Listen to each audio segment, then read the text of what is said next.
Baik pemirsa yang dimuliakan Allah SWT, kita di Aceh ini sedang bersiap-siap untuk menunaikan ibadah haji dari kloter ke kloter. Tentu persiapan itu sudah kita lakukan tentunya. Misalnya para ibu-ibu telah mempersiapkan apa yang harus dibawa ke haji, begitu juga bapak-bapak. Jadi ada persiapan khusus ya. Tapi persiapan yang kita maksudkan hari ini adalah persiapan mental, persiapan rohani, persiapan ilmu kita untuk menunaikan ibadah haji. Jadi jangan taklid melulu. Nggak penting itu. Kita ikut-ikut orang saja. Itu jangan seperti itu. Tapi kita juga sudah melaksanakan persiapan haji misalnya dengan mengikuti manasik haji di kota kita ini ya. Jadi guru-guru kita, mursyid-mursyid itu telah mengajarkan kepada kita bagaimana cara kita berniat, bagaimana cara kita bertawaf ya, bagaimana cara memakai pakaian ihram, bagaimana kita sa'i ya, bagaimana kita pergi ke Arafah, ke Mina. Jadi kan sudah ada persiapan semuanya ya, sudah ada. Tapi yang paling penting dari persiapan-persiapan itu adalah niat lillahi ta'ala. Jadi niat kita menunaikan ibadah haji lillahi ta'ala. Karena memang kita ingin berubudiyah, beribadah kepada Allah SWT dalam rukun Islam yang kelima. Tidak ada niat lain, tidak ada. Jangan sampai kita niat berhaji untuk ya mencari titel atau haji saja. Itu tidak ada sunnah, tidak perlu ya. Apakah kita mau dipanggil Pak Haji waktu kita pulang atau tidak, itu tidak problem. Jadi gelar-gelar itu tidak begitu penting bagi kita. Tapi yang penting bagi kita sudah memenuhi perintah Allah SWT, menunaikan rukun Islam yang kelima, dan kata Rasulullah, haji mabrur itu tidak lain balasannya kecuali surga. Siapa tidak mau surga? Itulah yang kita cari. Maka untuk mencari surga itu perlu niat yang ikhlas. Dalam berpuasa perlu niat yang ikhlas. Dalam zakat perlu niat yang ikhlas. Dalam haji, dalam salat, semuanya ibadah itu harus niat ikhlas lillahi ta'ala. Karena perintah Allah maka kita ke haji. Itu yang paling penting. Nah, dalam kita berhaji itu kita akan melaksanakan perintah-perintah Allah baik yang wajib maupun yang sunat. Jadi di haji itu enggak perlu terlalu berpikir untuk bisnis lah. Pikir untuk ibadah. Biar orang berbisnis, mungkin orang itu memang itu kerjanya. Tetapi kita ini ibadah lillahi ta'ala. Jadi tidak ada bisnis di situ. Kita cari ridha Allah. Kita salat arba'in di Madinah 40 waktu. Salat berjamaah selalu di dalam Masjidil Haram ketika kita di Mekah. Jangan sibuk dengan bisnis, beli ini, beli itu. Ada yang orang berbelanja mengirim dengan pesawat ke Aceh ini, tapi di sini dijual lebih mahal. Mereka itu mendapat untung yang besar gitu ya. Memang tidak dilarang, tetapi biasanya orang-orang yang lalai dengan bisnis itu membuat ibadah mereka itu sedikit cedera, bahasa Aceh ya. Cedera. Jadi tidak sempurna ibadahnya. Misalnya adzan sudah berbunyi ya, baik di Masjid Nabawi atau di Masjidil Haram, orang-orang yang berbelanja itu, orang-orang yang berbisnis itu masih sibuk di pasar. Itu kan tidak bagus. Jadi yang lebih bagus adalah jangan berbisnis di musim haji. Baik sampai ya ke Nur Aceh balik bawa bulan lampang. Jadi ingin mencari banyak untung, tinggallah sunat-sunat haji yang sangat dianjurkan oleh Rasulullah sallallahu alaihi wasallam. Misalnya tidak salat jamaah, itu kan sudah rugi kita. Ada yang tidak sempatlah membaca Al-Quran di dalam masjid, juga rugi, rugi juga. Jadi lebih baik, apalagi kewajiban satu kali saja seumur hidup, lebih baik di musim haji itu jangan berbisnis. Kalau ada yang berbisnis, mungkin orang-orang itu adalah orang yang telah naik haji berkali-kali. Jadi sangat banyak ruang mencari uang di haji itu kalau kita mau. Sangat banyak. Tapi lebih baik janganlah. Misalnya ada orang yang mampu berbahasa Arab. Gitu kan? Sibuk saja mencari barang-barang, menjual kepada orang lain. Sudah ada untung sedikit. Ada yang menjadi agen kurban. Agen kurban. Tempat peng bawa orang atau agen dam. Jadi iung kameng leher tu rial tabo. Misalnya.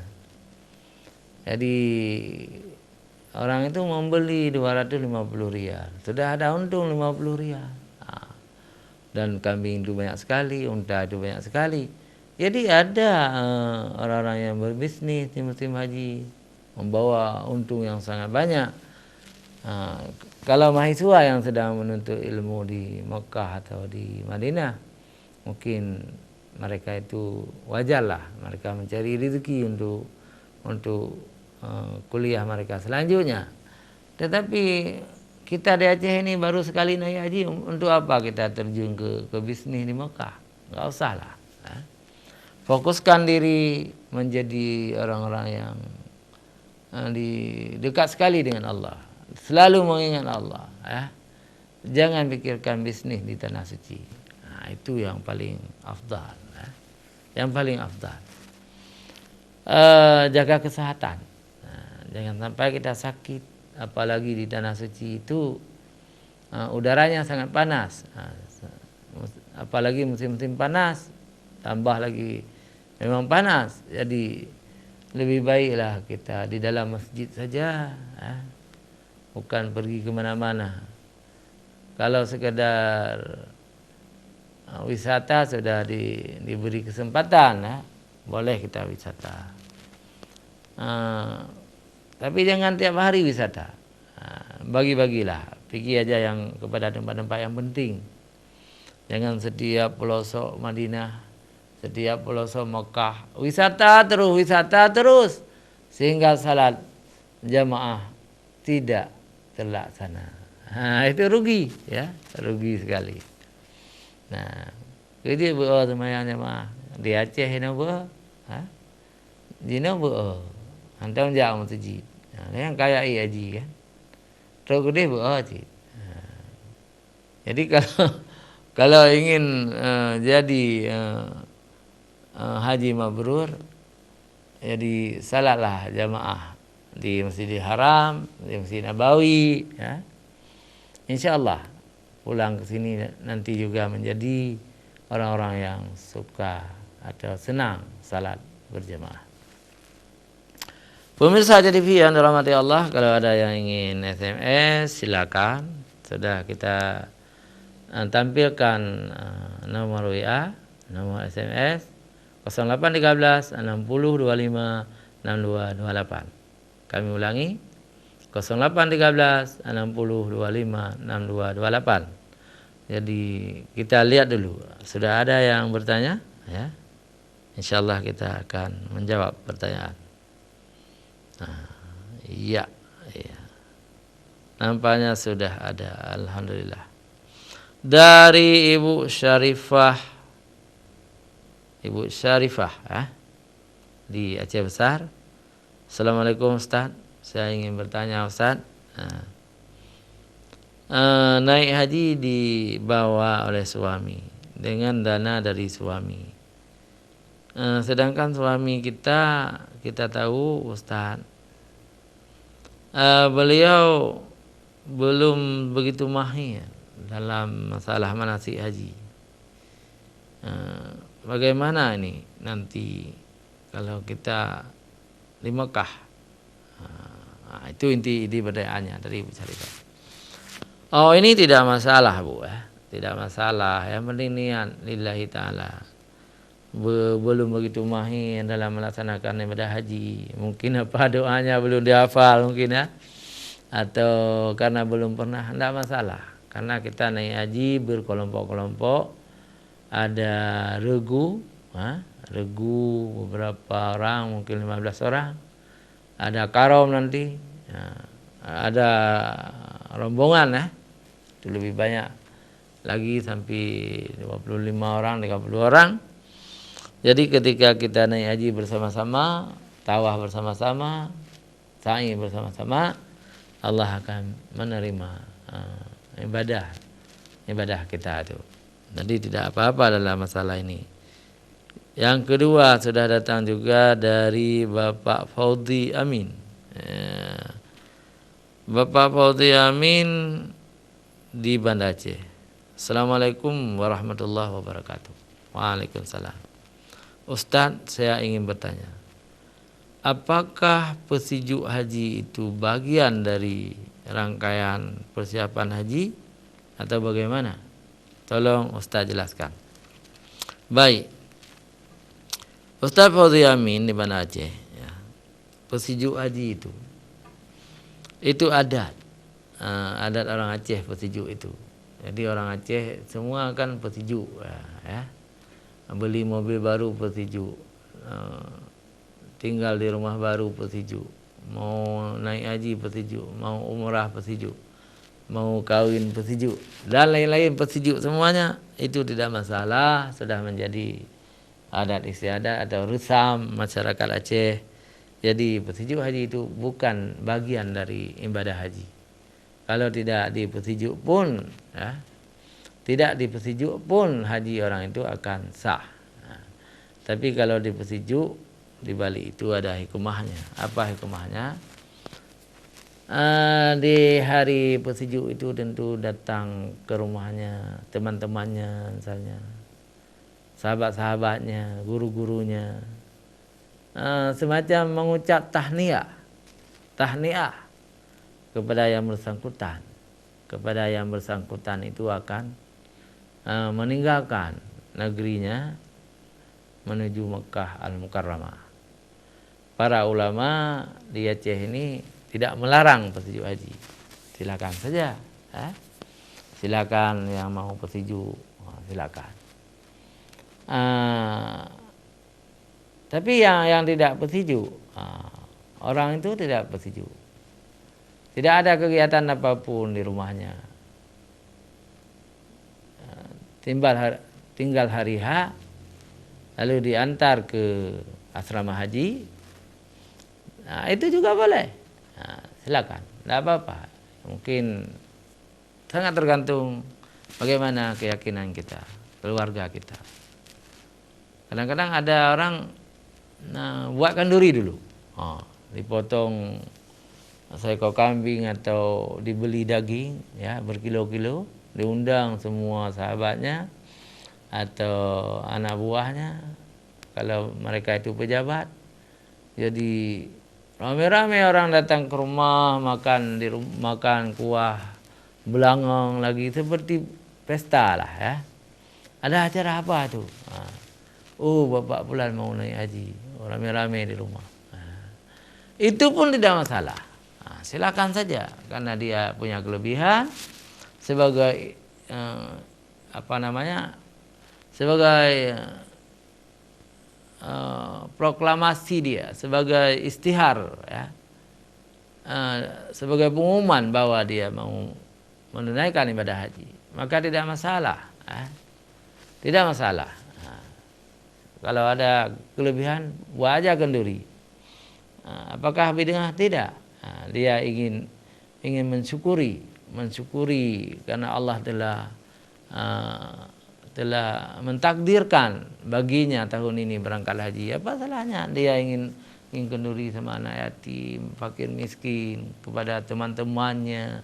Jadi dia istiharkan supaya orang tahu. Tidak masalah. Tidak masalah. Walaupun ada orang-orang ustaz-ustaz yang mengatakan itu bid'ah, saya tidak melihat bid'ah di situ. Jadi bid'ah adalah masalah-masalah ibadat, masalah-masalah agama yang ditambah-tambah. Gitu. Allah tidak menyuruh begitu, tapi dia buat. Itu disebut bid'ah. Tetapi sekedar kenduri haji itu bukanlah sebuah ibadah. Tidak ada niat orang itu ibadah. Niat orang itu mengistiharkan diri bahwa dia mau berangkat haji dan mengharapkan doa dari orang-orang yang ditinggalkan. Jadi tidak masalah. Baik, kita baca lagi SMS. Wah, ini sudah dua lagi masuk ini pemirsa Aceh TV yang dirahmati Allah. Kita baca terus. Alhamdulillah. Assalamualaikum Ustaz. Kami ingin bertanya kepada Ustaz.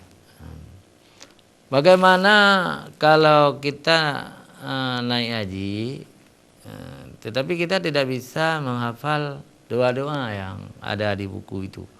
Apakah kita boleh membaca di buku itu, melihat, membaca sambil jalan? Misalnya doa waktu tawaf. Ya, ini menarik sekali ya. Dari hamba Allah tidak ditulis nama, tulis aja nama. Ya. Tulis aja nama, kan ini masalah yang baik, masalah agama. Kan tidak masalah kita tulis nama ya. Jadi hamba Allah ya. Jadi tidak mesti kita bisa hafal ya. Tidak mesti kita bisa hafal doa dalam bahasa Arab itu. Dan boleh lihat, gantung di leher, lihat, boleh. Waktu kita tawaf misalnya, waktu kita sa'i, waktu kita di Muzdalifah, waktu kita di Mina, lihat aja, tidak apa-apa. Kalaupun tidak kita lihat doa yang sudah dibuat oleh Kementerian Agama, kita juga boleh berdoa dalam bahasa kita sendiri, dalam bahasa Aceh. Apa yang ingin kita doakan? Ya Allah, terimalah tawaf lun. Ya Allah, Nabi rahmat gelun. Ya Allah, ne pemulia lun.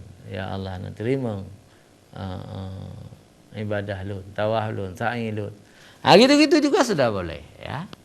Kalau kita tidak mau, tidak sempat membaca ini ya, karena ada orang tua susah sekali membacanya. Jadi dengan bahasa Aceh saja. Atau ganti saja dengan doa sapu jagat ya. Ingin tahu doa sapu jagat? Jangan kemana-mana.